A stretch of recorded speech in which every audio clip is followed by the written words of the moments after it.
एवढ्या जवळ तर मी पण आले नव्हते कधी. हसताय कशाला? यायचं ना मग एवढ्या जवळ.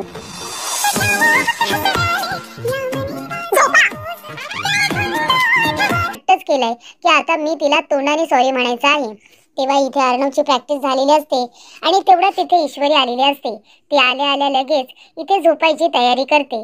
मधी दोरी वगैरे बांधते, त्याच्यावरती तिच्या ओढणा टाकते आणि ती हे सगळं करत असताना अर्णव तिच्या मागे मागे करत असतो आणि तिला म्हणत असतो की मी सिंदूर प्लीज प्लीज एकदा ऐकून तरी घे ना, मला काय म्हणायचं आहे ते. तेव्हा ईश्वरी म्हणते सर मला आता काही बोलायचं नाहीये, तुम्ही झोपा आता शांतपणे. तेव्हा अर्णव म्हणतो मी सिंदूर मला तुला सॉरी म्हणायचंय, प्लीज सॉरी. तेव्हा इथे ईश्वरी म्हणते अरे बाप रे, इथे द ग्रेट अर्णव राज शिर्के मला सॉरी म्हणाले. मला सॉरी म्हणताना तर तुमचा इगो आड येतो ना, मग आता कसं काय मला सॉरी म्हणालात? एक सॉरी म्हणायला तुम्ही पूर्ण एक दिवस घेतलात. ते सॉरीचे कार्ड गिफ्ट्स हे पाठवण्यापेक्षा जर मनापासून एकदा सॉरी म्हणाला असतात तरी सुद्धा चाललं असतं. पण नाही, सॉरी तर आपल्याला बोलताच येत नाही ना, फक्त तुम्हाला दुसऱ्यांनी सॉरी म्हणायचं असतं. तेव्हा अर्णव म्हणतो बास झाला आता, म्हणालो ना सॉरी, मग एवढी ओरडतेस कशाला आता, एवढी का चिडचिड करतेस?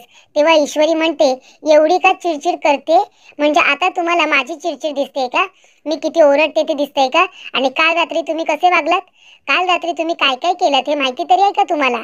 तेव्हा इथे ईश्वरी म्हणते की मला आता बोलू नका, काल तुम्ही असे विचित्र का वागलात ते मला आधी सांगा.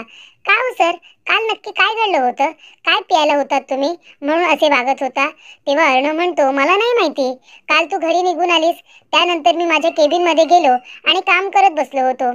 त्याच्यानंतर तिथे लावण्य आली, लावण्याने मला कॉफी प्यायला दिली आणि त्यानंतर काय घडलं मला माहितीच नाहीये, मला काहीच आठवत नाहीये मी सिंदूर.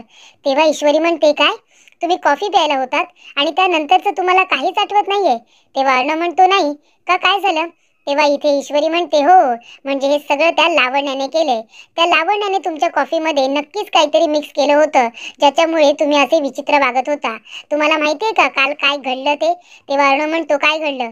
तेव्हा ईश्वरी म्हणते काल ती लावण्या तुमच्या इतकी जवळ उभी होती, इतकी जवळ, बरं झालं मी आले, नाहीतर काय घडलं असतं काय माहिती. तेव्हा अर्णव म्हणतो काय, हे काय बोलतेस तू? तेव्हा ईश्वरी म्हणते खरं तेच बोलते, एवढ्या जवळ तर मी सुद्धा उभी राहिले नव्हते. तेव्हा इथे अर्णवला हसायला येतं. तेव्हा ईश्वरी म्हणते काय झालं? अर्णव म्हणतो तू इतक्या जवळ उभी नव्हतीस तर यायचं ना इतक्या जवळ.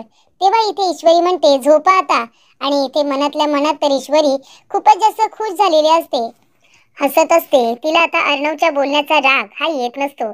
त्यानंतर प्रेक्षकांनो सगळेजण इथे ब्रेकफास्ट करत असतात. तेव्हा मामा म्हणत असतात अगं अंजली, जावई बापू कुठे?